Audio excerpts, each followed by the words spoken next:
राधे राधे कृष्ण कन्हैया गोपाल प्यारो मुरली बजैया। जय श्री राधे, जय श्री राधे। श्री श्री राधा मन बेरीलाल एवं श्री श्री बाबा महाराज के श्री चरणों में बारंबार प्रणाम।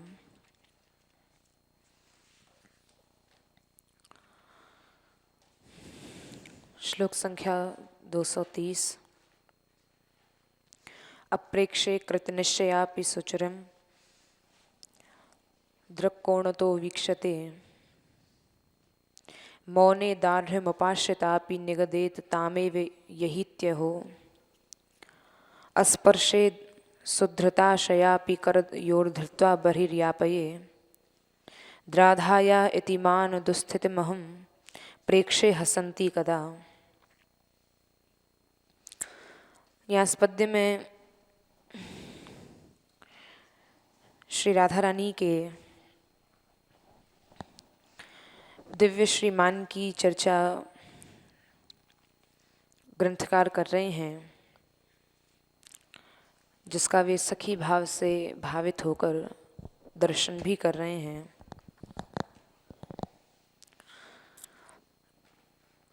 क्योंकि मान जो है ये एक रस की वृद्धि का, प्रेम की वृद्धि का एक अंग है। साधारण लोक में, संसार में मान आदि ये सब क्रियाएं प्रेम में कटुता उत्पन्न करती हैं, परंतु यहाँ ये जिस प्रेम की चर्चा हो रही है, ये प्रिया प्रियतम के उस प्रेम की चर्चा है जो दिव्य है। यहाँ पर कटुता, कलुषता आदि ये सब भाव दूर दूर तक भी नहीं है। तो यहाँ मान लीला की एक विचित्रता का दर्शन सखी कर रही है।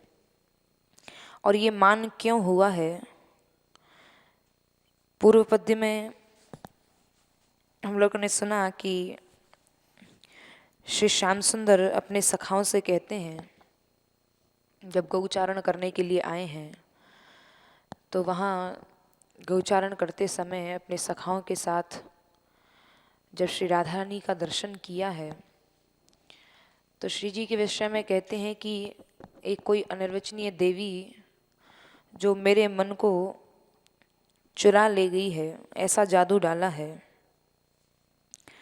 तो ऐसा बात जब सखाओं से श्याम सुंदर कहते हैं तो श्री राधा रानी के स्वरूप का दर्शन करके जब श्री जी निकुंज भवन में अंदर चली जाती हैं तो वहाँ श्री जी का दर्शन ना करके भूमि पर लोटपोट हो जाते हैं श्याम सुंदर।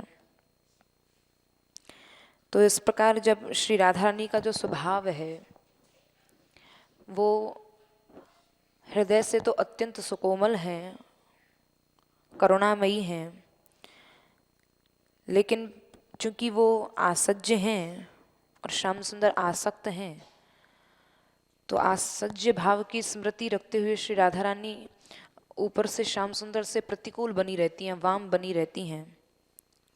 तो सखी कह रही है कि आपने प्रियतम के ऊपर ऐसा जादू डाला कि वो तो प्रियतम तो भूमि पर लोटपोट हो रहे हैं, और लोटपोट ही नहीं हो रहे हैं बल्कि अपने सखाओं के मध्य में प्रियतम ने अपने आसक्ति का भाव कि मैं उनमें आसक्त हूँ, ये अपने सखाओं के मध्य उन्होंने यह भाव प्रकट कर दिया है। तो यह बात जब श्री प्रिया जी ने सुनी है सखी के मुख से तो श्री प्रिया जी अत्यंत संकोच में हुई। पहले तो उन्हें सखी के संबंध में बड़ा आश्चर्य हुआ कि तो देखो तो सही ये सखी कैसा झूठ बोल रही है कि मैंने श्याम सुंदर का सब कुछ चुरा लिया या मैंने श्याम सुंदर के ऊपर जादू डाला है। ये देखो तो सही ये सखी मेरे से कैसे झूठ बोल रही है। और इससे भी ज़्यादा श्री प्रिया जी को यह सोच सोच कर संकोच हो रहा है कि मेरे आशय से परिचय होते हुए भी प्रियतम केवल बड़ाई लूटने के लिए और ये हमारे और प्रियतम के मध्य में जो भाव है, इस गोपनीय आसक्ति का ढिंढोरा पीट रहे हैं। अर्थात अपने सखाओं को भी इस गोपनीय आसक्ति के विषय में उन्होंने बता दिया कि कोई देवी मेरा मन लूट कर ले गई या जादू कर दिया। मैंने तो प्रियतम को कभी लुभाने की चेष्टा नहीं की और ना ही कभी ऐसा आचरण किया। मेरे सहज स्वभाव के विपरीत है यह तो इस प्रकार की लज्जा श्री राधा रानी के हृदय में आई है।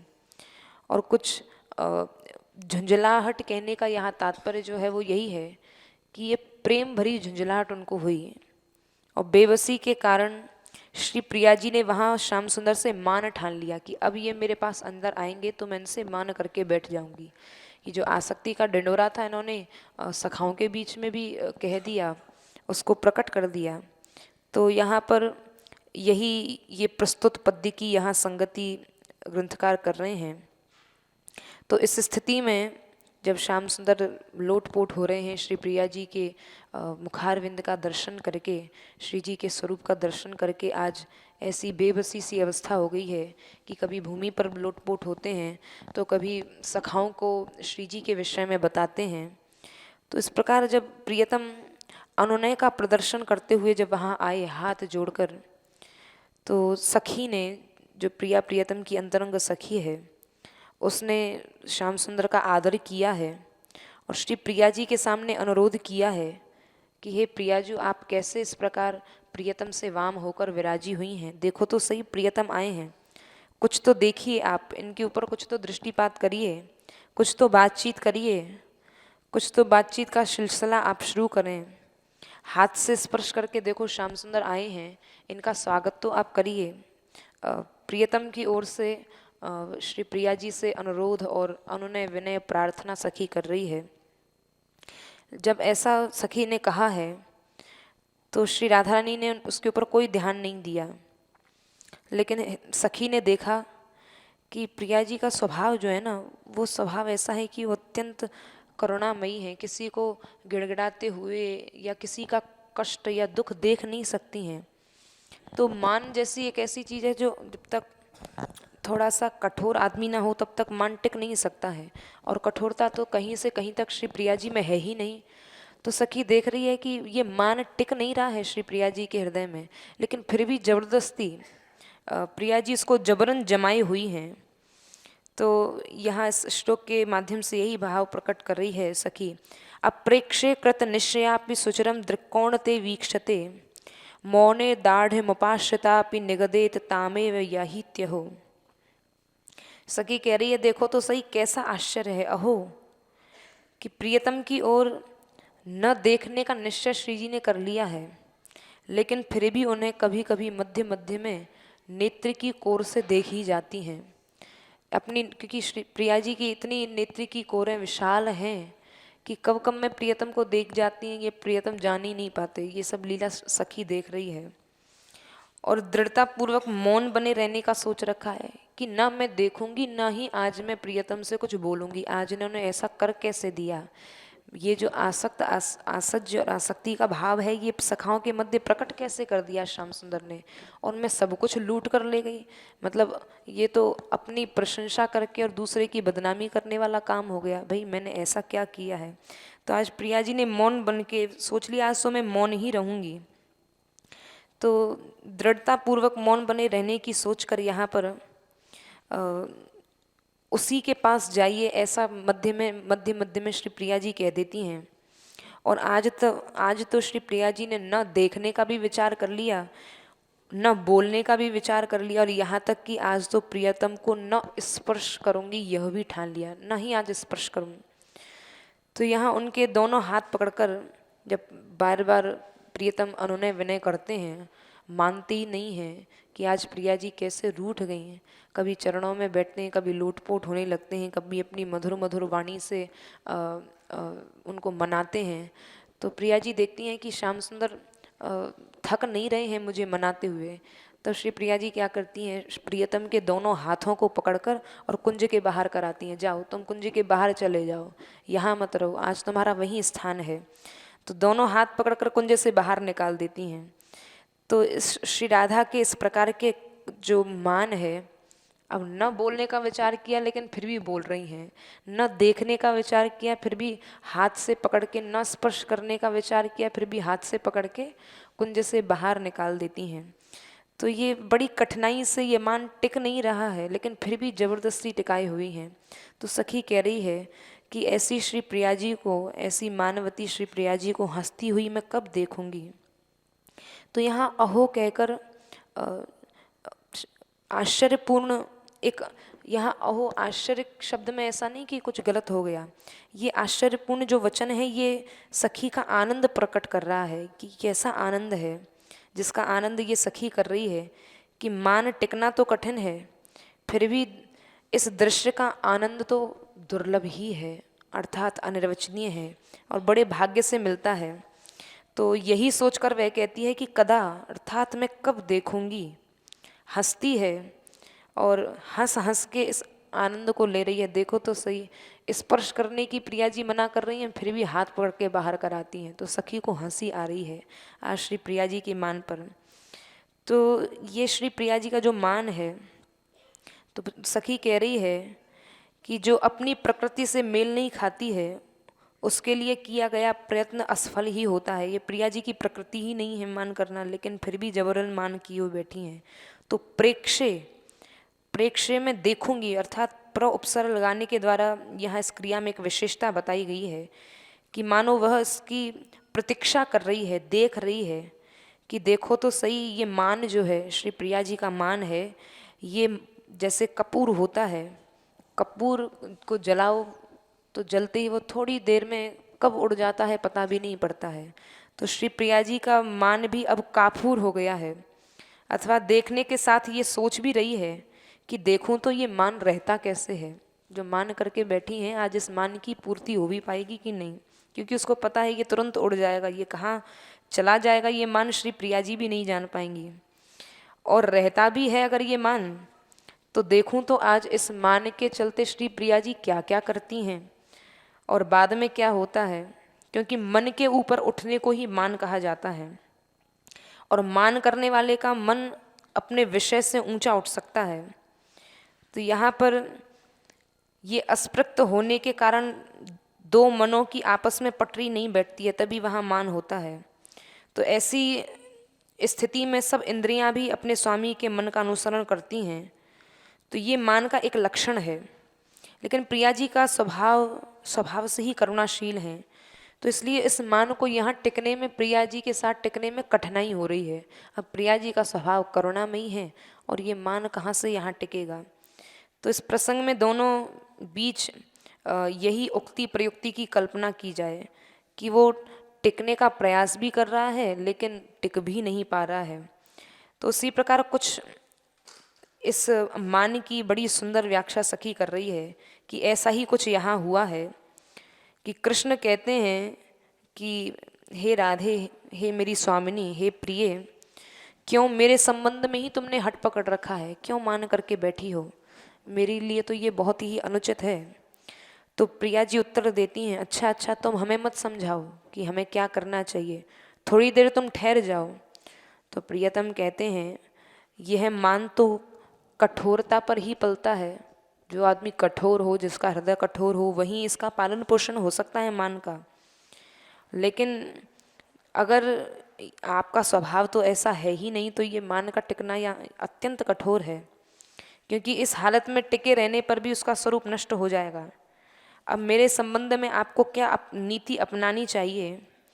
तो प्रियतम ने बहुत कुछ श्री जी को मनाया है, अनुनय विनय किया है, बहुत कुछ कहा सुना है, बहुत मिन्नत करी है, लेकिन यहाँ प्रिया जी को ये ध्यान है, ये ख्याल है कि मैं आसज्य हूँ इस रिश्ते से, इस संबंध से।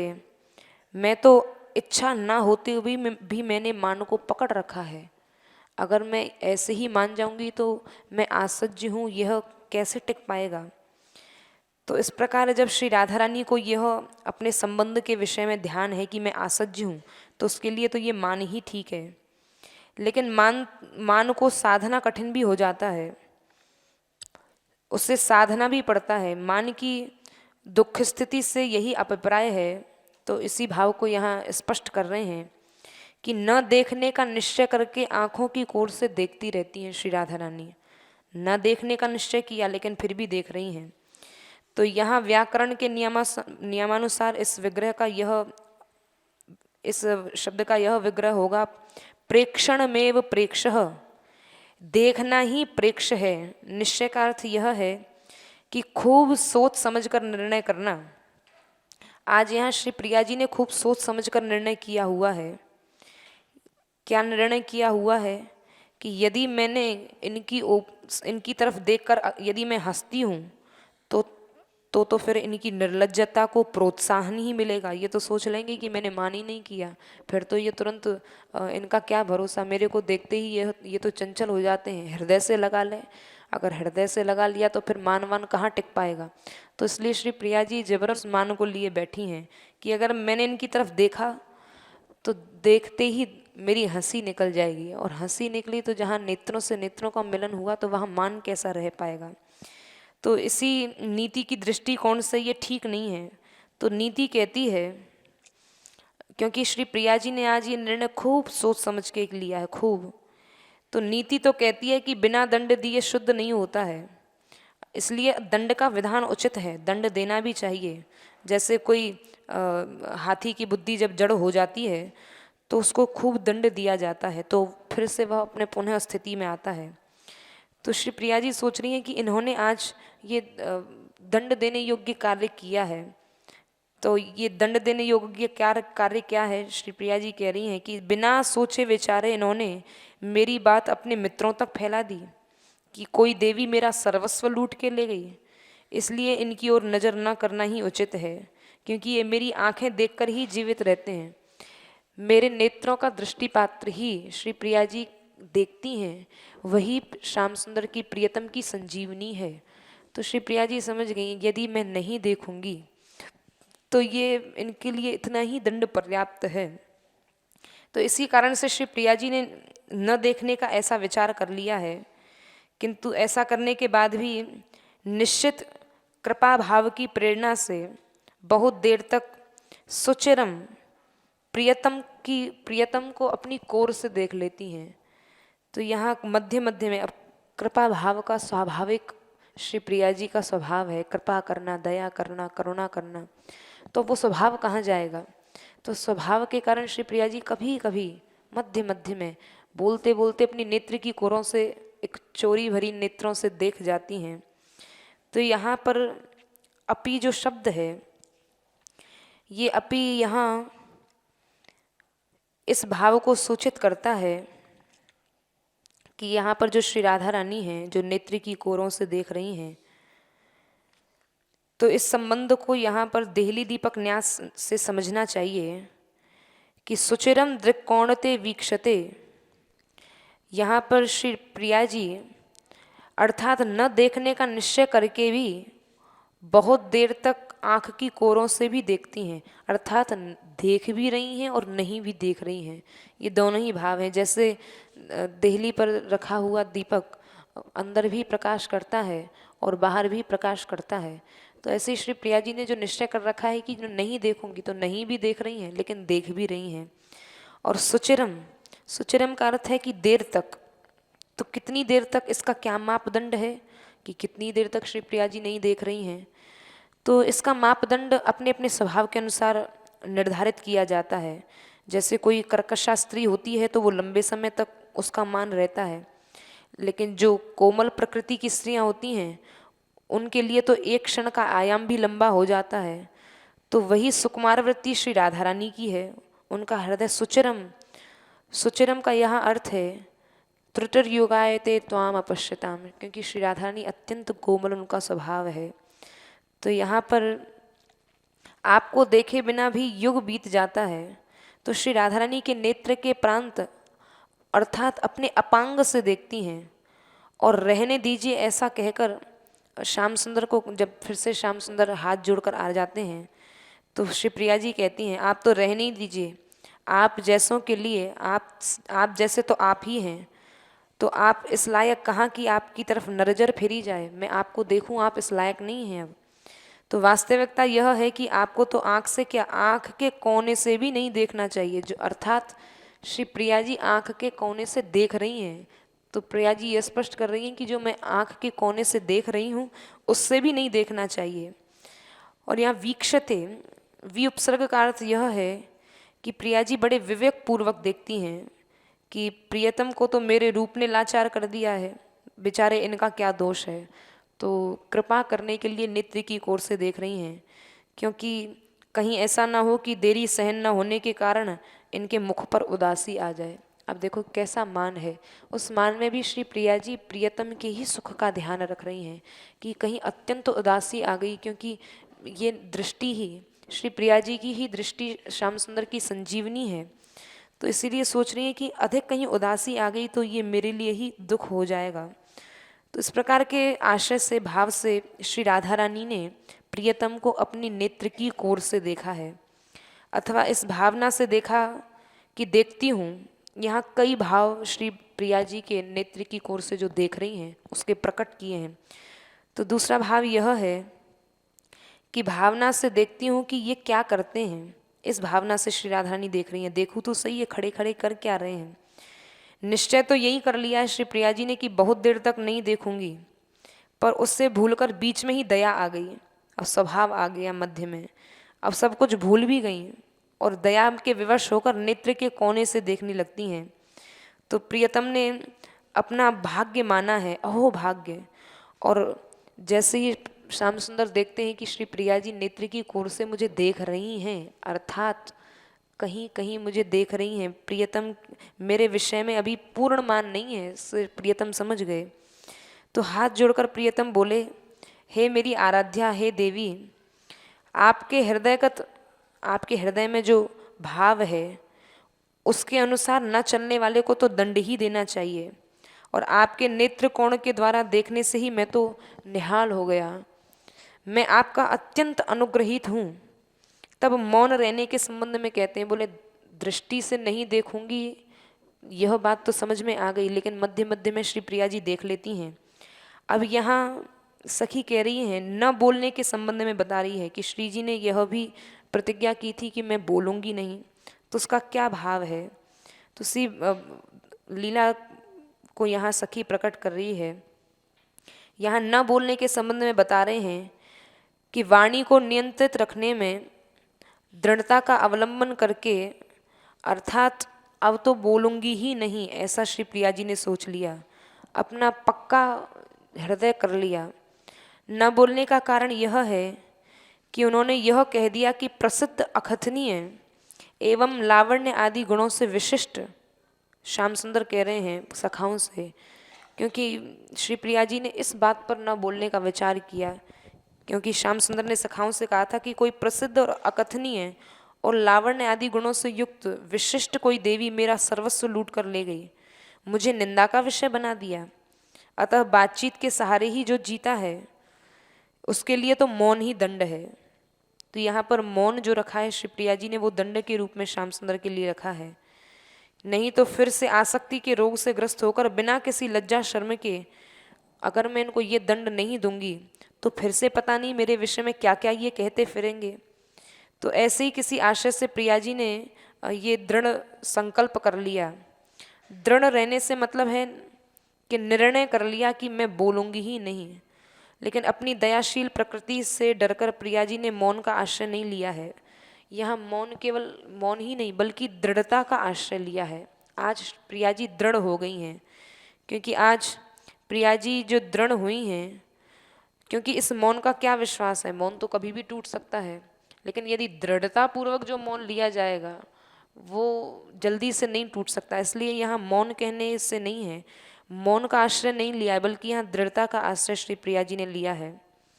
क्योंकि मौन तो एक ऐसी चीज़ है, श्री प्रिया जी को पता है प्रियतम का ऐसा स्वभाव है कि वो कुछ ना कुछ, उनके पास बड़ी वाक चातुरी है, कुछ ना कुछ ऐसा बोलेंगे कि मेरा मौन तो उसमें ऐसे उड़ जाएगा जैसे कोई बवंडर में तिनका उड़ जाता है।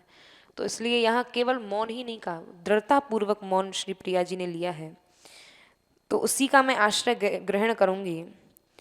तो यहाँ श्री प्रिया जी जब मौन लेके बैठी हैं दृढ़ता पूर्वक, तो दृढ़ता पूर्वक मौन के साथ साथ श्री प्रिया जी के पास जब श्याम सुंदर आए हैं तो प्रिया जी कहती हैं, तुम तो उसी के पास जाइए, यदि यह तुम्हारा बात का ठीक ठीक उत्तर देना जरूरी है तो सुनिए।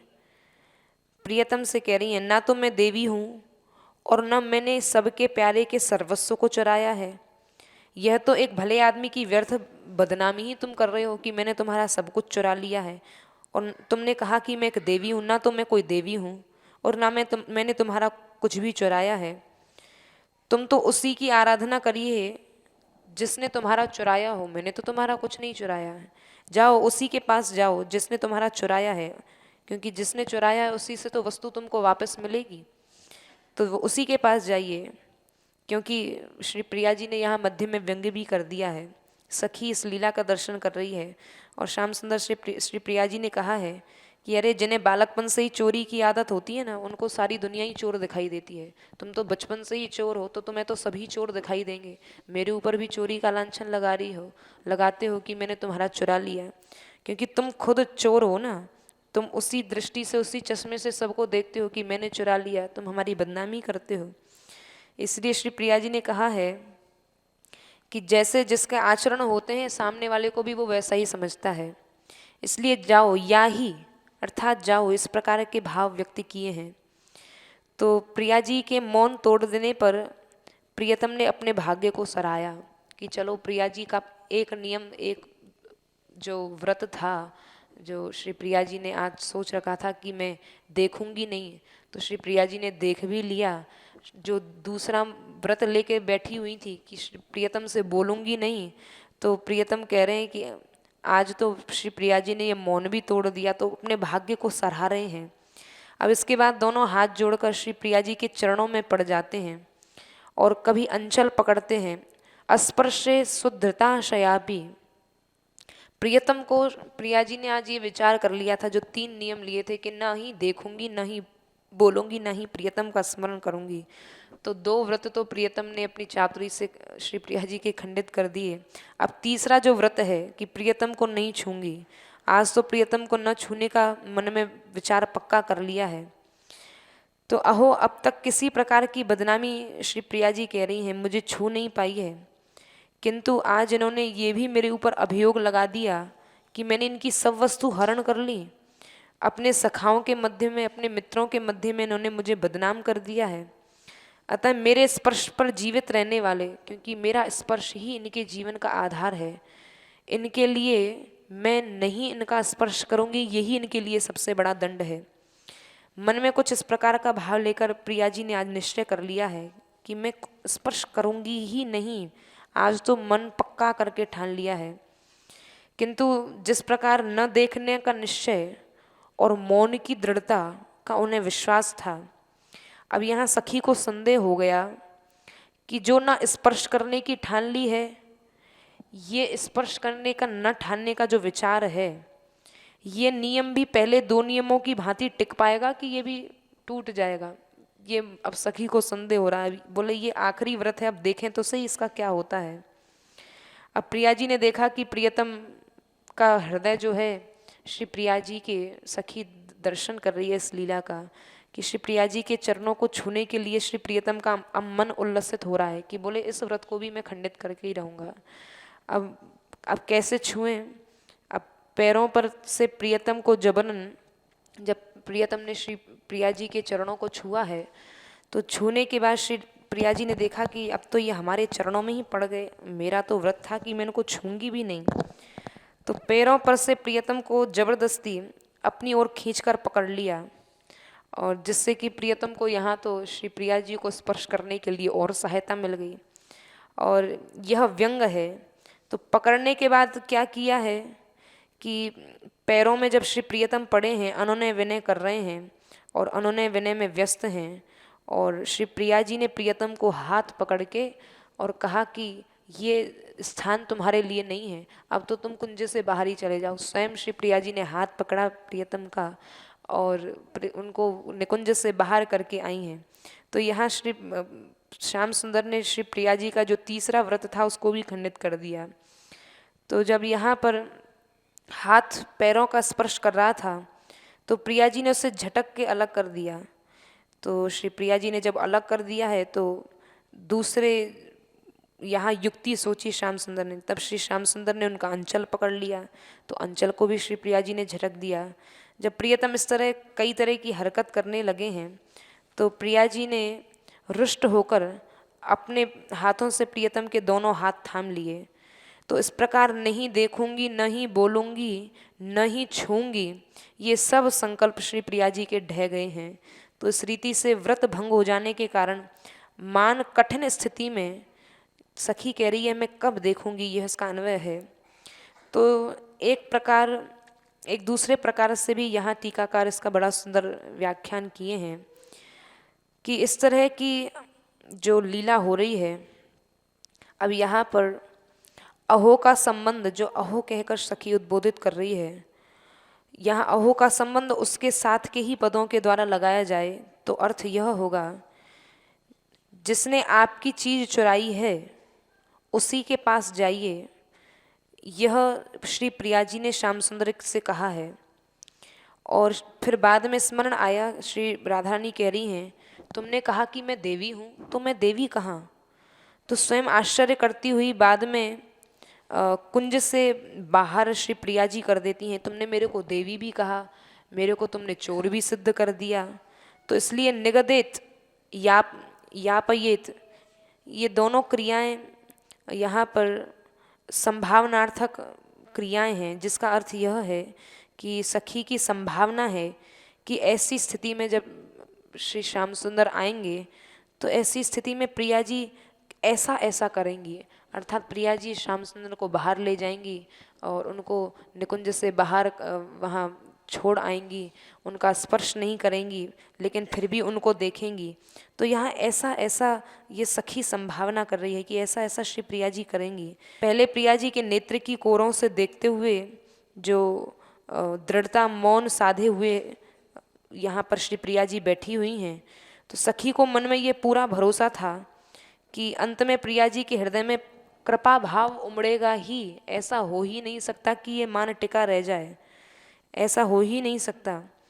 तो बाद में यही हुआ जो सखी ने हृदय में संभावना की थी ना कि ऐसा ही होगा, तो बाद में ऐसा ही हुआ, उसी लीला का सखी ने दर्शन किया है। तो इसलिए यहाँ वर्तमान काल के प्रयोग को भूलकर पहली मानसिक भावना के अनुसार यहाँ विधि में क्रिया में विधि लिंग का प्रयोग किया गया है। इसी प्रकार प्रिया जी के स्पर्श न करने के व्रत को देखकर संभव है कि वो हाथों से छू भी लें। तो यह बात सखी के मन में उठी है और श्री प्रिया जी ने जो जो सखी के मन में जो जो भाव उठे थे, जिसको पहले ही सखी ने दर्शन कर लिया, वही वही लीला दृश्य प्रकट हुआ है। अर्थात श्री प्रिया जी ने जो सोचा था कि मैं नहीं छूंगी, अर्थात स्पर्श कर ही लिया। बस इसीलिए अपनी विचित्र मन स्थिति को देखकर सखी आनंद में हंस पड़ी है कि देखो तो सही, इस लीला का दृश्य, इस लीला को मैंने पहले ही देख लिया। हंसने का यही कारण है। तामेव यही त्यहो, यहाँ ताम का एक दूसरा अर्थ और भी है कि मौन का आश्रय लेकर भी उसी बात को कहें, जैसे कि यहाँ पर इस भाव को स्पष्ट किया गया है। यह जिज्ञासा होने पर कि वही चले जाओ, यहाँ रहने का आपका कोई मतलब नहीं है। जिसकी वाणी की मौनता में दृढ़ता है उसी के पास जाओ, ऐसा श्री राधा रानी कह रही हैं। श्री जी का भाव यहाँ यह प्रकट किया है, जिसकी वाणी में दृढ़ता हो, अर्थात श्री प्रिया जी की वाणी में दृढ़ता का तात्पर्य यह है कि ऐसा हो ही नहीं सकता है कि प्रियतम आए और श्री प्रिया जी बोले बिना रह जाएं, या श्याम सुंदर कुछ ना कुछ ऐसा करते हैं कि श्री प्रिया जी बोलने पर विवश हो जाती हैं। अर्थात वो मैं नहीं हूँ, श्री प्रिया जी तो बोलेंगी ही। तो यहाँ श्री प्रिया जी उसके पास जाने के लिए कह रही हैं श्याम सुंदर, क्योंकि वहाँ जाओ जिसकी वाणी में मौनता में दृढ़ता हो। तो यहाँ पूर्व प्रसंग के साथ इस अर्थ में यह संगति बैठ जाती है। और अग्रिम पद्य में श्री प्रिया जी का जो यहाँ जब कुंज से बाहर निकाल दिया है प्रियतम को, और प्रियतम को निकालने के बाद यहाँ पर प्रियतम कहते हैं कि हे श्री प्रियाजू, मैं कैसा भुलक्कड़ हूँ कि देखो तो सही कि अब श्री प्रिया जी जब मान ही नहीं रही हैं, वहाँ हाथ पकड़ के ले जा रही हैं, तो तुरंत वहाँ पर प्रियतम को अपनी प्रिय सखी, अपनी हित साधिका वंशी की याद आ गई कि बोले अब इस प्रकार तो श्री प्रिया जी मानेंगी नहीं। तो तुरंत उसी समय एक अपने कमर में से फेंट में से अपनी प्रिय सखी अर्थात वंशी को निकाला है, और वंशी को निकालकर वहाँ ऐसा आकर्षित करने वाला और दीनता सूचक उस गान को सुनाया है, ऐसी वंशी की तान श्याम सुंदर ने छेड़ी है कि उसको सुनकर प्रिया जी का हृदय ऐसा द्रवित हुआ कि विवश होकर मान वान कहाँ बह गया, कहाँ चला गया, श्री प्रिया जी को पता ही नहीं पड़ा।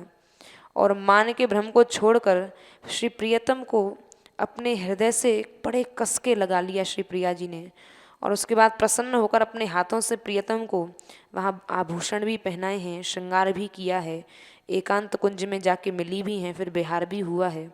तब रसिक शिरोमणि पर प्रिया जी की ऐसी कृपा देखकर सखी अग्रिम पद्य में कैसी कृपा हुई है प्रियतम के ऊपर, उस पद्य में, अग्रिम पद्य में श्लोक संख्या 231 में सखी वर्णन कर रही है कि यहाँ पर श्याम सुंदर कि ये जो प्रिय सखी है, इसने ऐसा कार्य किया कि प्रिया जी का मान वान सब वहाँ बह गया है। रसा गाधे राधा हृदय सरसी हंसः करतले लसद्वंश स्तोत्रस्य मृतगुणस्य संग प्रतिपदम चलत्पदिच्छोत्तंसः सुरचित वंसः प्रमदया स्फुरद गुंजा गुच्छ सही रसिक मौलिर मिलतु माम। यहाँ सखी इस लीला का वर्णन कर रही है कि श्री राधा के अगाध रस से परिपूर्ण ऐसा श्री राधा रानी का हृदय है जो अगाध रस रूपी, जिसमें जल है, अगाध रस ही रस है। और सरोवर में जो हंस के समान यहाँ पर वंशी रूपी नदी से विशिष्ट हाथ में जो श्याम सुंदर के जो वंशी लगी हुई है, जो अमृत संजीवनी विद्या जिनके पास रहती है, ऐसे श्याम सुंदर जिनके मस्तक पर हिलते हुए मोर मुकुट है। और प्रिया जी द्वारा ये मोर मुकुट कोई साधारण नहीं है, ये श्री प्रिया जी के द्वारा बड़ी ही सुरुचि पूर्वक पहनाया गया है और कर्णाभूषण आदि सुशोभित हैं। देदीप्यमान घुंघचियों के गुच्छों से अलंकृत वह रसिक शेखर मुझे मिले, यह सखी की अंतरंग भावना है। तो श्री प्रिया जी के स्वरूप का इस पद्य में पहले वर्णन किया है कि श्री प्रिया जी का स्वरूप और स्वभाव क्या है। तो यहाँ सखी कह रही है, अहो हमारी प्रिय सखी का हृदय तो रस से लबालब भरा एक अगाध सरोवर है। ये केवल मान करना ही नहीं जानती, बल्कि मान आदि इनके आनंद को और बढ़ाता है। ये मान यहाँ कर्कशता नहीं, ये आनंद की वृद्धि करता है, क्योंकि ये मान एक ऐसी कसौटी है जिस पर रसिक शेखर का प्रेम और कसा जाता है। क्योंकि जब तक जैसे धनुष की प्रत्यंचा होती है, जब तक उसको कसा ना जाए तब तक उससे बाण आदि सिद्धि नहीं हो सकती है। तो जब योद्धा जो होता है उसको जितना कसेगा उससे उतना ही बढ़िया कार्य होगा। तो ये भी एक कसौटी है जिस पर रसिक शेखर का प्रेम कसा जाता है। तभी तो शीघ्र मान का हट छोड़कर प्रियतम को अपने हृदय रूपी सरोवर में श्री प्रिया जी हंस की तरह धारण कर लेती हैं। कब कब में मान छूट जाता पता ही नहीं पड़ता है। तो क्योंकि ये हंस भी, कृष्ण रूपी हंस भी ऐसे हैं जिनका जीवन ही यह सरोवर है, ये रस रूपी सरोवर है, यही इनके जीवन का आधार है। तात्पर्य यह है सखी का कि श्री प्रिया जी रस रूपी सरोवर में हंस अर्थात कृष्ण रूपी हंस जब विचरण करते हैं तो यही हम सखियों का भी यही जीवन है। तो अब यदि यह पूछा जाए कि प्रिया जी ने मान का हट क्यों छोड़ दिया, तो उसके उत्तर में एक बड़ा सुंदर प्रबल कारण यहाँ सखी बता रही है कि करत तले लसत ध्वंस स्त्रोतसी, कि सदैव मुरली धारण करने की शोभा के लिए जो प्रसिद्ध हैं, कि सदैव श्याम सुंदर मुरली धारण किए रहते हैं। लेकिन इस समय माननीय श्री राधा के आकर्षण के लिए श्री कृष्ण की उधर जो प्रवृत्ति हुई है, उससे वे आज वंशी बजाई है, अर्थात जो वंशी को श्याम सुंदर ने धारण किया है। वैसे तो ये विश्व प्रसिद्ध बात है, सब जानते हैं कि श्याम सुंदर वंशी धारण करते हैं, लेकिन आज जो वंशी उठाई है उन्होंने, आज जो वंशी वादन किया है, वो तो कुछ आज दर्शनीय है, वो एक विशेष रूप में है। तो इस प्रकार शीघ्र ही उसके प्रबल प्रभाव का परिचय यहाँ श्री कृष्ण के हाथ में वंशी रूपी स्तोत्र अर्थात रोम रोम को व्याप्त करने वाली आज ध्वनि अमृत नदी सुशोभित हो रही है। आज वंशी से जो ध्वनि निकली है वो अमृत नदी की तरह है। अमृत गुण संग प्रतिपदम की यहाँ यह व्याख्या की है, क्योंकि पग पग पर या प्रतिक्षण, जैसे संगीत की कई कोटियाँ होती हैं, उसमें स्वर, ग्राम, श्रुति, लय, ताल आदि अनेक स्थान होते हैं। तो यहाँ पर आज जो श्याम सुंदर ने वंशी बजाई है, ये ऐसी है जो अमृत द्वारा जीवित करने वाली विद्या है जो उनके साथ है। वंशी की ध्वनि ऐसी है कि जो भागवत जी में वर्णन आता है कि कई बार ऐसा हुआ कि श्याम सुंदर बड़े बड़े राक्षस आए हैं, तो उन राक्षसों का जब वध किया है असुरों का, तो जब अघासुर आदि ब्रज में आए तो उनके मुख में घुसने से ग्वालवाल जो थे वो उसकी प्रचंड अग्नि से, विष की अग्नि से वो वहाँ मूर्छित हो गए, प्राणहीन हो गए। तो वहाँ श्याम सुंदर ने जब वंशी वादन किया है तो फिर से प्राण आ गए हैं। तो ये ऐसा इसमें स्वर है कि जो प्राणदायिनी है, अमृतमयी है, जीवन प्रदान करने वाली है। तो ये एक विशेष कला, एक विशेष विद्या श्याम सुंदर के पास है, क्योंकि ये वंशी की यह विद्या एक अनिर्वचनीय है और महामाधुर्य का आस्वादन प्रदान करने वाली है। तो संग इस आशय से कहा है कि यद्यपि मुरलिका श्री कृष्ण की स्वरूप शक्ति है, इसको स्वरूप शक्ति कहा है, लेकिन उसका शब्द गुण दूर दूर तक फैलकर उनकी सहायता भी करता है। तो यहाँ ये वंशी की ध्वनि ने, ये मुरली की ध्वनि ने श्याम सुंदर की सहायता ही की है कि जो श्री प्रिया जी मान नहीं छोड़ रही थी, इस वंशी की ध्वनि को सुनकर श्री प्रिया जी ने मान छोड़ा है। तो उसके कारण ये मुरली की सत्ता श्री कृष्ण से पृथक प्रतीत होती है। वैसे तो उनकी स्वरूप शक्ति ही है, और अमृत के गुण का संयोग होने पर, अब ये अमृत रूपिणी क्योंकि इसको कहा है, तो जहाँ अमृत का संयोग हो जाए तो अमृत के गुणों का संयोग होने पर मान आदि रोग भला कैसे टिक सकते हैं, अर्थात श्री प्रिया जी में ये मान टिक ही नहीं सकता है। तो यही इसका भाव है कि प्रत्येक पग पर अमृत बरसाने वाली ये वंशी रूपी सिद्धि जब हथेली पर श्याम सुंदर के रखी हो तो क्या क्या कार्य सिद्ध नहीं हो सकते, अर्थात ऐसा कैसे संभव है कि श्री प्रिया जी का मान रह जाए, वो तो रह ही नहीं सकता है। तो वंश अर्थात मुरली युक्त होने के कारण यहाँ श्री कृष्ण को यहाँ कल हंस, हंस जाति का समझना चाहिए, और उस मुरली रूपी नदी के कारण ही श्री राधा रानी का अगाध सरोवर उमड़ आया है। नहीं तो मुरली के हाथ में रहने पर मुरलीधर को भी कुंज से बाहर कर दिया था, अर्थात हाथ में थी तब तक कुछ नहीं, जब इससे रस निकला है तब श्री प्रिया जी का मान टूटा है, नहीं तो हाथ में तो पहले भी थी, पहले भी उनको कुंज से बाहर कर दिया गया था। तो चलित पिच्छोत्सह का यहाँ अर्थ कर रहे हैं कि इस प्रकार जब श्याम सुंदर ने वंशी बजाई है, उस मुरली के नाद से जब ये नाद रूपी अमृत बहने लगा है, विविध स्वर निकलने लगे हैं, और विविध स्वर जब निकले हैं तो जब जो वंशी बजाने वाला होता है वंशी वादक, तो उसकी भौहें भी चलती हैं और भौहों का उतार चढ़ाव भी होता है, उसका मस्तक भी हिलता है। तो यहाँ श्याम सुंदर जब विविध उंगलियों को चला रहे हैं वंशी के ऊपर, भौहों का उतार चढ़ाव हो रहा है, मोरपंख हिल डुल रहा है, तो इसी भाव को व्यक्त करने के लिए यहाँ चलत अर्थात हिलता हुआ श्याम सुंदर का मयूर पिच्छ है। और इसी के साथ साथ श्री राधा रूपी सरसी के अंतस्थल में प्रेम तरंग के कारण जब वंशी की ध्वनि प्रिया जी के कानों में गई है, तो प्रेम तरंग के कारण जो विक्षोभ हुआ है, प्रिया जी ने प्रसन्न होकर मिलने के लिए प्रीतम की जो थोड़ी है, चुबुक है, श्री प्रिया जी ने चुबुक को पकड़ा है, चुम्बन किया है, श्री आलिंगन किया है, और उनकी चंद्रिका श्री प्रिया जी की स्वर्णिम की जो जंजीर है, मस्तक के अग्रभाग का रत्न खचित लटकन जो है, सब हिलने लगे श्री प्रिया जी के। तो एकमात्र अपने प्रति आसक्ति के कारण अब यहाँ पर ऐसी कृपा श्री प्रिया जी ने क्यों की कि आलिंगन भी किया, प्रियतम का चुबुक भी पकड़ लिया, क्योंकि श्री प्रिया जी का हृदय जो है ना वो अत्यंत सुकोमल है।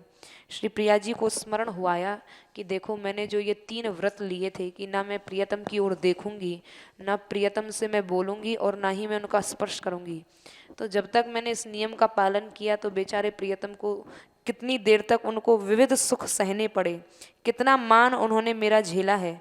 तो प्रिया जी के प्रसाद रूप में श्री प्रिया जी ने जब उनको इस बात का स्मरण आया है, तो स्मरण होते ही कृपा भाव उमड़ने के कारण श्री प्रिया जी ने ये विशेष रूप से प्रसाद श्याम सुंदर को प्रदान किया है। और दूसरी बात यह है कि यहाँ श्याम सुंदर ने जो मुकुट धारण कर रखा है वो पुष्प का है, और श्री प्रिया जी ने वहाँ प्रसन्न होकर बड़े ही सुघराई के साथ प्रियतम के कानों में नए भूषण धारण कराए हैं। अब यहाँ निकुंज में नए भूषण कहाँ से आएंगे, तो उसका अर्थ टीकाकार प्रकट कर रहे हैं कि प्रिया जी वहाँ फूल चुनने आई होंगी, तभी तो वहाँ प्रियतम को दर्शन हुए हैं। तो प्रिया जी जब फूल चुनने आई थी तो स्वाभाविक है कि फूलों के विविध आभूषण बनाए हैं, और अपनी रुचि के अनुसार और निपुणता का प्रदर्शन करते हुए प्रिया जी ने सुंदर आभूषण पहनाकर सिर की माला, अंगद, नूपुरों में जो घुंघचियों के जहाँ जो नूपुरों में घुंघचियाँ पहनाई हैं, घुंघचियाँ कहते हैं जो सुंदर पुष्पों के गुच्छे होते हैं, तो इसलिए यहाँ इसी भाव से स्फुरत गुंजा गुच्छ, देदीप्यमान गुच्छियों घुंघचियों के गुच्छे सुशोभित हो रहे हैं। मणि, मोती और स्वर्ण के आभूषण होते हुए भी वहाँ आभूषणों से अलंकृत हैं, लेकिन फिर भी फूल, मोरपंख, घुंघची आदि सुंदर लगते हैं, क्योंकि ऐश्वर्य की अपेक्षा माधुर्य में कहीं अधिक आकर्षण होता है। तो यहाँ पर आभूषण प्राय लटकने वाले होते हैं, तो स्फुरण का अर्थ यही है कि ऐसे आभूषण श्री प्रिया जी ने पहनाए हैं जो लटक रहे हैं, जो गुच्छे में लटक रहे हैं। तो और श्री श्याम सुंदर जब भूमि पर लौटते हैं तो ये मुकुट ही, श्री कृष्ण का मुकुट ही, ये आभूषण सब अस्त व्यस्त हो गए। तो प्रियतम ने प्रसन्न होकर उन्हें फिर भूषण धारण कराए हैं। तो भूषण तो यहाँ कहने भर को हैं, असल में श्री प्रिया जी ने केवल आभूषण ही नहीं, अब श्री प्रिया जी के चरणों में कभी लौटते हैं, पूटते हैं, अनुनय विनय करते हैं, तो जो आभूषण थे वो अस्त व्यस्त हो गए। तो आभूषण अस्त व्यस्त हुए तो तिलक भी अस्त व्यस्त हुआ होगा। तो असल में तो श्री प्रिया जी ने मुंह भी पोंछा होगा, तिलक आदि भी लगाए होंगे। तो ये इस लीला दृष्टि को केवल सरद जन ही जान सकते हैं। तो इन विशेषताओं से युक्त स्वामी जी के प्रेम पात्र वे प्रियतम हैं, जो बार बार मान भी कर लेती हैं लेकिन उसके बाद भी प्रेम पात्र ही हैं। चाहे वे कुछ भी कर दें, चाहे सखाओं के मध्य कुछ भी कह दें, चाहे वो अनुनय विनय ही करें, चाहे चरणों में ही क्यों ना पड़ जाएं, फिर भी वे प्रेम के पात्र ही हैं, फिर भी वे प्रियतम ही हैं। तो श्री प्रिया जी ने जब जब श्याम सुंदर भूमि पर लौटते हैं, प्रिया जी नहीं देखती हैं, मौन करके बैठ जाती हैं, कहती हैं तुम यहाँ से चले जाओ। लेकिन वे रसिक मौली हैं श्याम सुंदर, मंगलमय मुकुट स्वरूप उनकी मुकुटमणि के नाम से विख्यात है, और निकुंज लीला के सिवा अन्य किसी लीला का उनसे संबंध नहीं है। अर्थात सदैव श्याम सुंदर निकुंजेश्वरी की ही उपासना करते हैं, और वह मस्तक पर आसीन होने के योग्य हैं। इसलिए श्याम सुंदर को यहाँ इस पद्य में मुकुट कहकर और मौली शब्द का भी प्रयोग किया है। श्री कृष्ण को मौली ही कहा गया है, सा ही रसिक मौली ही। अगर ऐसा ना कहा होता तो सोयम रसिक मौली कहना चाहिए था, लेकिन ऐसा न कहने का यही अभिप्राय है कि प्रियतम के आसक्तिपूर्ण स्वभाव की भावना पहले से ही यहाँ सखी के मन में घुस के बैठ गई है कि प्रियतम आसक्त हैं और श्री प्रिया जी आसज्य हैं, जिसके कारण वो ये कहना भूल गई है कि यह जो सामने उपस्थित हैं ये कौन से श्याम सुंदर हैं, जो श्रीमद् राधा सुधा निधि के 111वें श्लोक में कहा है कि ये वे श्याम सुंदर हैं। सखी कह रही है कि कोई रसिक शिरोमणि श्री वृंदावन में विराजते हैं, मैं मिलतु, मैं का अर्थ है कि माम मुझको मिलें। तो यहाँ रसिक शेखर की अन्वय भाव से उपासना करने वाली मुझसे मिलें, ऐसा कहने का भाव क्या है कि स्वामिनी की कृपा से ऐसा ही हो कि वो प्रियतम मुझे मिलें। यह आशीर्वाद है सब सखियों का कि जो बार बार श्री राधा रानी की सेवाओं, क्योंकि प्रियतम ऐसे तो साक्षात जाके प्रिया जी से मिल नहीं सकते हैं, यहाँ कैसे मिलते हैं श्याम सुंदर, श्री प्रिया जी के पास तक उनको प्रवेश कब मिलता है, बोले जब तक वो सखियों के सामने गिड़गिड़ा नहीं लेते हैं तब तक उनको प्रियतम के पास, प्रिया जी के पास जाने की अनुमति ही नहीं मिलती है। तो कभी दीनता भरी वाणी बोलते हैं। तो इन पद्यों में वर्णित जो श्री कृष्ण का स्वरूप दिखाया गया है कि कभी गिड़गिड़ाते हैं, कभी काकू वाणी बोलते हैं, तो यहाँ पर श्री प्रिया जी से एकांत में प्रियतम कैसे मिलें उसकी युक्ति, उसका उपाय सखी बताती है। यहाँ सखी के मिलने का, यहाँ पर जो 111 नंबर का श्लोक है इसमें यह भाव प्रकट किया है कि वे सखी कह रही है कि वे श्याम सुंदर मुझसे मिलें। तो तो यहाँ सखी के मिलने का तात्पर्य यह है कि अपनी प्राण प्यारी सखी श्री राधा की परम प्रिय सखी होने के नाते, क्योंकि मैं श्री प्रिया जी की परम प्रिय सखी हूँ, तो सखी ने यहाँ अपने आप को श्री राधा रानी से अभिन्न मानकर ये मिलन की बात कही है। बोले जब तक तुम मुझसे नहीं मिलोगे ना, तब तक श्री प्रिया जी के पास तक तुम्हारा प्रवेश नहीं हो पाएगा। तो इस भाव से वह सखी कह रही है कि पहले तुम मेरे से मिलो, तब कहीं श्री प्रिया जी के पास तुम मिल सकते हो। तो इस प्रकार इष्ट देवता की कृपा से यहाँ सखी कहती है श्री कृष्ण प्रिया जी से मिलें, वही हमारा जीवन है, अर्थात प्रिया प्रियतम का नित्य संयोग ही हमारा जीवन है।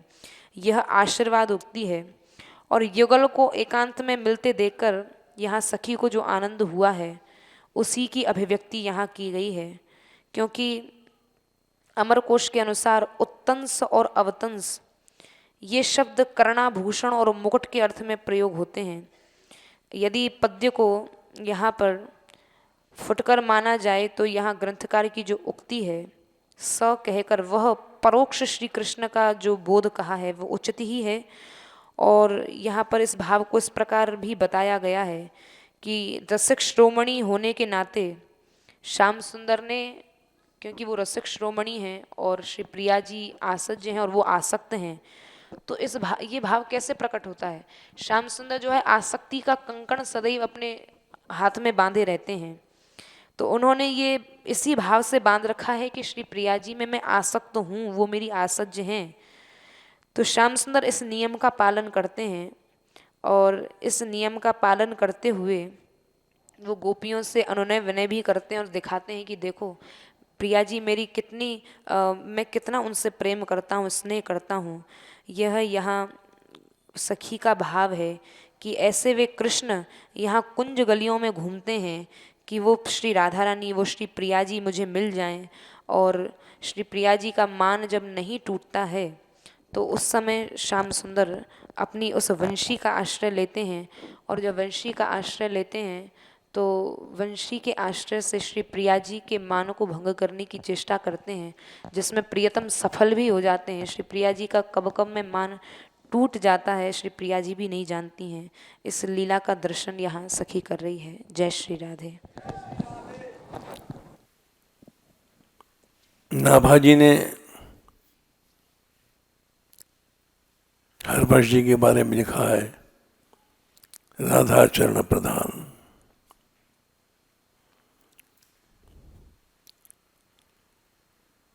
और इस पंक्ति ने सबसे अलग कर दिया अन्य जितनी उपासनाएं थी।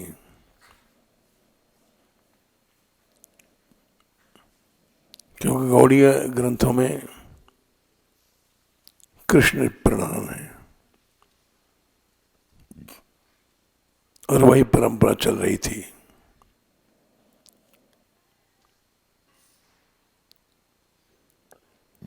चारूप सनातन थे सब बड़े बड़े रसिक। महाप्रभु जी भी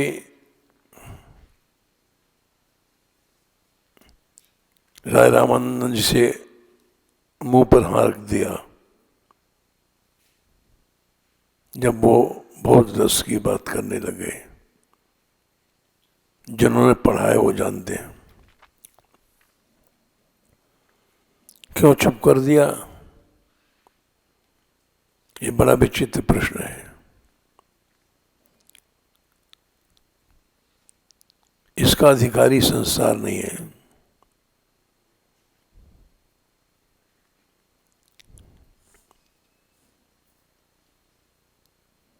फिर उस चुप करने को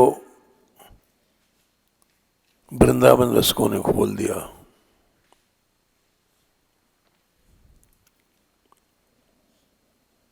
चैतन्य महाप्रभु ने चुप कर दिया था।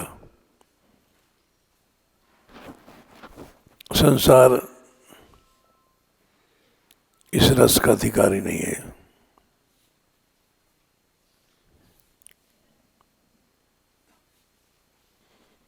किंतु उसको वृंदावन के रसिकों ने खोल दिया।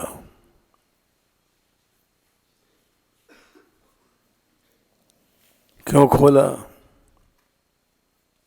जब श्री कृष्ण है ने उसको बंद कर रहे हैं,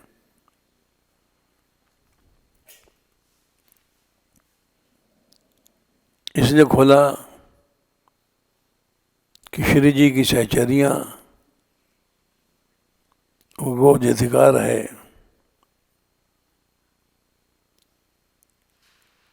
सब कुछ कहने का अधिकार है।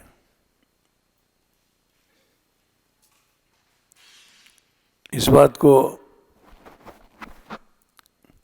यद किंकरीश बहुशः 7वें श्लोक में सुधा देने को कहा है।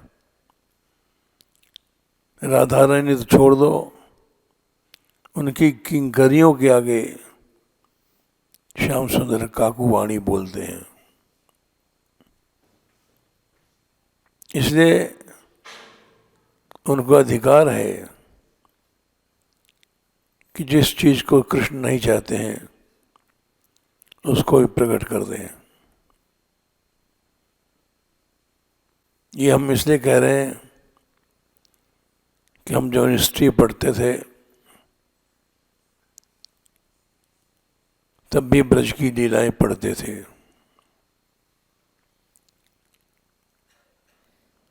बड़ा विशाल ग्रंथ था।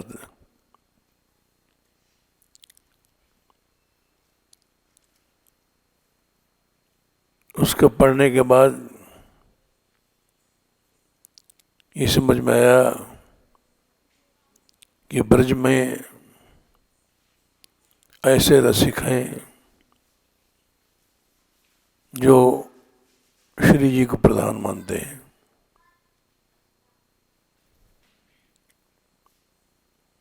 राधा रानी को प्रधान मानते हैं।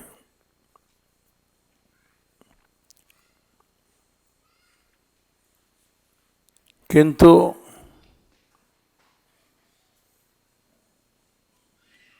गौड़ी संप्रदाय वाले इसी पे चले।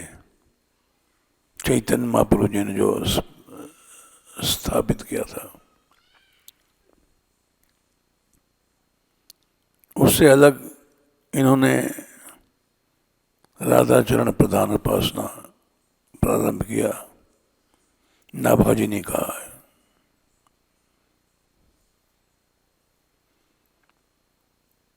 तो ऐसा क्यों किया इन्होंने? जब महाप्रभु जी विरोध करते हैं, क्यों करते हैं? अधिकारी नहीं सब संसार।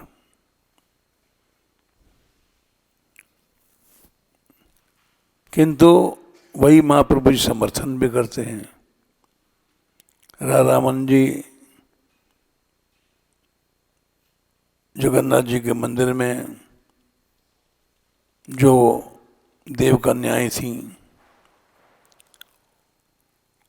उनका स्वयं स्नान कराते थे, श्रृंगार करते थे अपने हाथों से। और किसी ने कहा ये तो मर्यादा विरुद्ध काम है,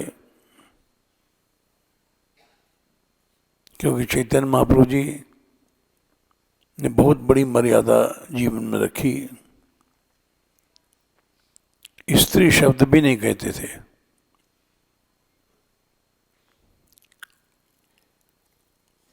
चैतन्य महाप्रभु जी ने उनके सत्संग में स्त्रियां गौड़ रहती थी।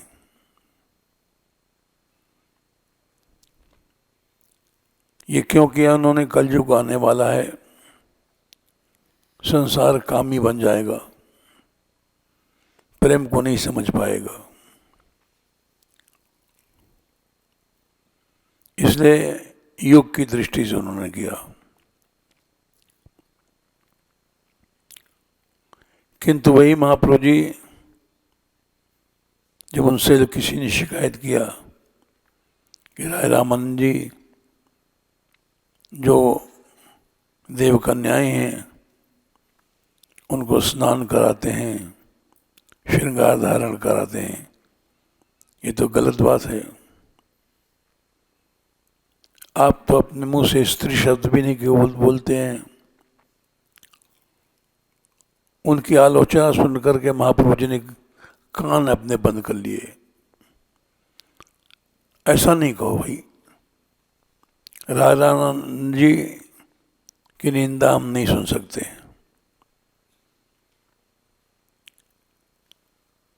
क्यों नहीं सुनते हो? जबकि तुम्हारे जो मर्यादा तुमने स्थापित किया उसके विरुद्ध काम कर रहे हैं, तो उनका अधिकार है। हम उतने अधिकारी नहीं हैं।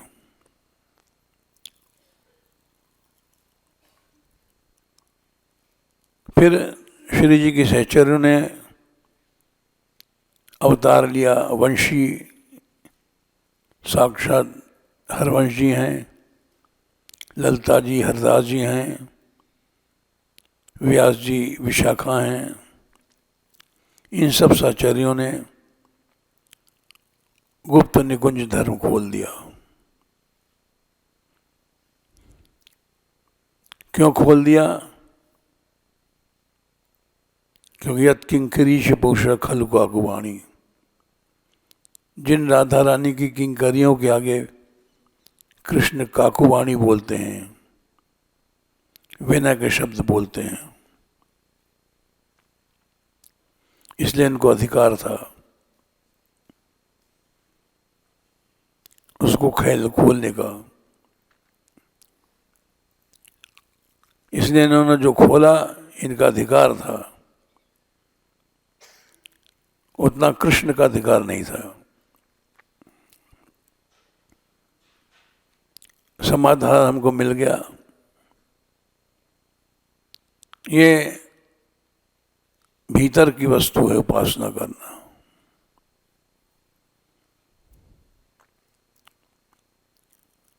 इसमें अनंत कोट ब्रह्मांड नायक श्री कृष्ण भी प्रेम के अधीन हो जाते हैं। ये उस प्रेम शक्ति की विशेषता है। किंतु दोनों में समान प्रीति है। ये हर व्यास देवा जी ने महावाणी में स्थापित किया।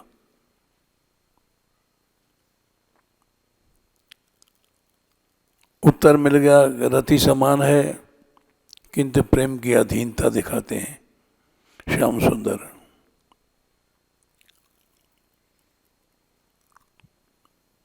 इस विवाद में हमको नहीं पड़ना चाहिए, रस का आस्वादन करना चाहिए।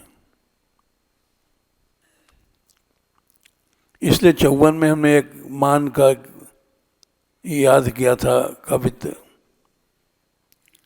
मानी न मानवती भय भोर, जो सोच में सोए गए मन भावन। रात भर श्री कृष्ण मनाते रहे और मानी ने मान नहीं तोड़ा। ताते एक सखीरी कही, भई बेर जुलाल को जाओ जगवन। अरे सखी, देर हो गई, प्रातः काल हो गया है, जा कृष्ण को जगा। वो मनाने चली, क्योंकि सहचर्यों की बात है। मान को रोष, मान का रोष भी है और जगेबे की लाज जगाना आवश्यक है। सखियों ने कहा है तो क्या करे। वो वहीं पार्टी पलंग के पास पांव रख करके लगी पगनूपुर पार्टी बजावन। अपने पांव पार्टी पर रखे, अपने घुंघरू बजाने लग गई। उसको भाव कि जग जाओ। सो छवि देख हिराए रहे हरि, उस छटा को देखा उन्होंने श्याम सुंदर ने। वाह, काको हरू सुबह काको मनावन। न मान रहा, न माननी रही, न मनाना रहा, सब छूट गया। यह अद्भुत रीति थी। सन 53-54 में हमने याद किया था। अद्भुत लीला है, न मानिनी बड़ी न मनाने वाला बड़ा, बड़ा है प्रेम जो दोनों को नचाता है। यही भाव हरवंश जी ने लिखा है। 84 जिसने पढ़ा है, ठीक यही भाव है। राधा रानी करें जोई जोई प्यारो करे, सोई मोई भावे, भावे मोहि जोई सोई सोई करे प्यारे। अब इन पंक्तियों को आप स्वयं सोचो, न कोई बड़ा है न छोटा है। जोई जोई प्यारो करे, सोई मोहि भावे, भावे मोहि जोई सोई सोई करे प्यारे। मोकोद भावती ठोर, प्यारे के नैनन में, प्यारो भयो चाहे मेरे नैनन के तारे।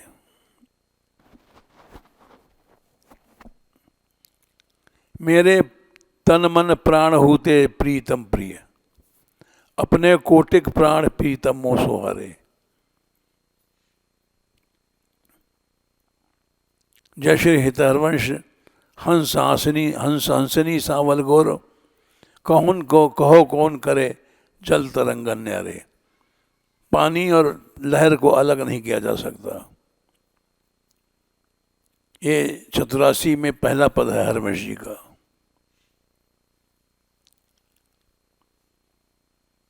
न कोई बड़ा है न छोटा है। युगल उपासना तभी बनती जब एक एक दो, एक ज़्यादा कम करोगे तो पौना बनेगा, सवाया बनेगा, दो नहीं बनेगा। दो बनेगा एक एक मिलके दो। इसी सिद्धांत को श्री भट्टी लेके चले निम्बार की, उसी को महावाणी ने विस्तार किया। ये हम सांप्रदायिक पक्षपात नहीं कर रहे हैं। हमने जिनसे पढ़ा था वो निम्बार की थे, महावाणी पढ़ते थे और सुधा निधि भी पढ़ते थे। और उन्होंने जब एक बार जब कथा का था राधा बल्लभ जी के मंदिर में, बहुत पहले जब हम नहीं थे, तो राधा बल्लभ गोसाइयों ने कहा इनसे कहो ये राधा बल्लभ बन जाएं। तो बाबा उठ के चले आए। इनके मन में ये भेद बना रहेगा।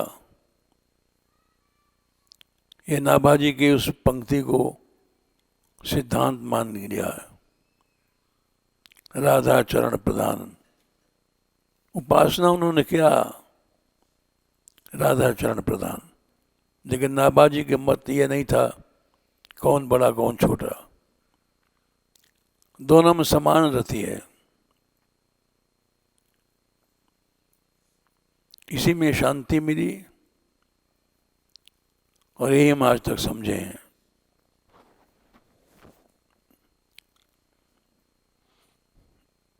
इस 30वें श्लोक में 230 में यही बात बताई गई है।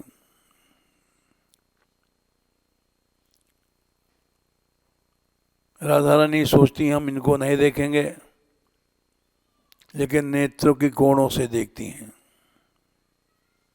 विपरीत बातें हैं। सोचती हैं मौन मैं नहीं बोलूंगी, दृढ़ होकर के, लेकिन कहती हैं चले जाओ तुम वहीं जाओ। न छूने का संकल्प है, अस्पर्शे शुद्धताशयापि, किंतु हाथ पकड़ के बाहर कर देती हैं। राधा इति मान दुस्थिति, ये दुस्थिति है। दुस्थिति माने जो अपनी निजी स्थिति है उसे कठिन दिखाई पड़ती है, लेकिन प्रेक्षे हसंती कदा। सहचरी कहती मैं इस स्थिति को देखूंगी हंसते हुए, क्योंकि वह जानती है कि दोनों के हृदय में समान प्रेम है।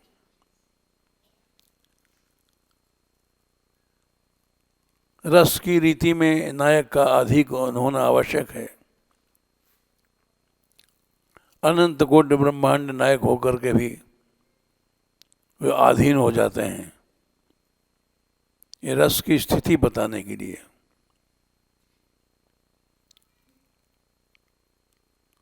कौन बड़ा कौन छोटा ये प्रसंग ही नहीं है,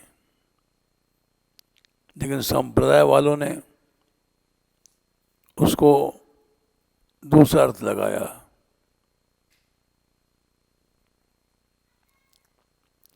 इसलिए महावाणी में समरति में गाया गया। हम वही गाते हैं, उसी में शांति है, इस विवाद में नहीं पड़ते हैं।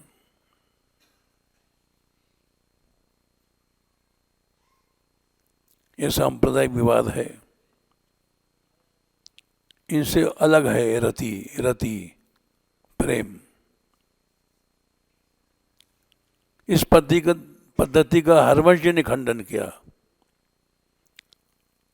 सुधा निधि में लिखते हैं 81 नंबर श्लोक में, लिखन्ति भुजमूल तो नखल शंख चक्रादिकम। तिलक विलक शंख चक्र आदि लगाना ये रसिक नहीं करते हैं। विचित्र हरि मंदिरम न रचिन्ति फलस्थले, ललाट पर तिलक भी नहीं लगाते हैं।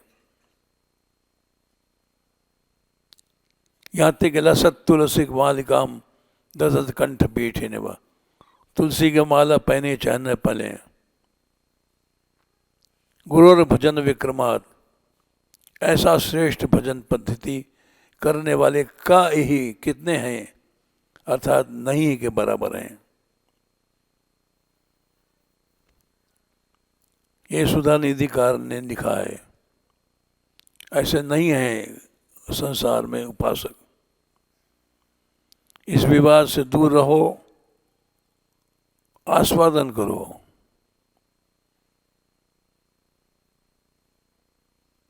आस्वादन के लिए ठीक है, नायक का अधीन होता है, नायिका के अधीन रहेगा।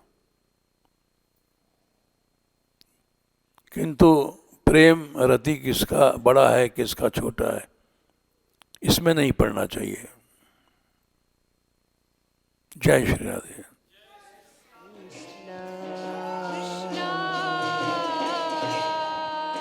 राधे कृष्णा कृष्णा कृष्णा राधे राधे राधे श्यामा राधे श्यामा श्यामा श्यामा राधे राधे राधे कृष्णा कृष्णा कृष्णा राधे राधे राधे श्यामा श्यामा श्यामा श्यामा राधे राधे राधे कृष्णा राधे कृष्णा कृष्णा कृष्णा राधे राधे राधे श्यामा श्यामा श्यामा राधे राधे राधे कृष्णा कृष्णा कृष्णा राधे राधे राधे श्यामा श्यामा श्यामा राधे राधे राधे कृष्णा कृष्णा कृष्णा राधे राधे राधे श्यामा श्यामा श्यामा राधे राधे राधे कृष्णा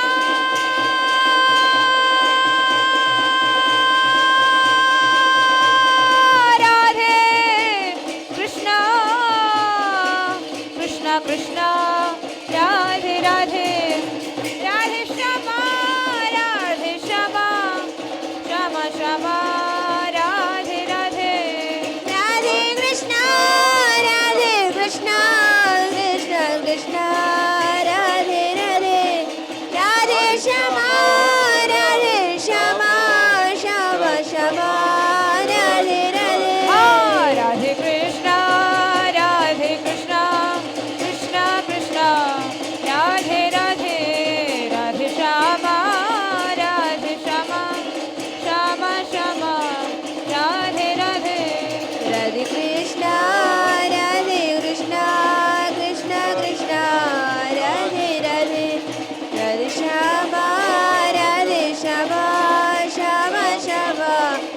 राधे राधे राधे कृष्णा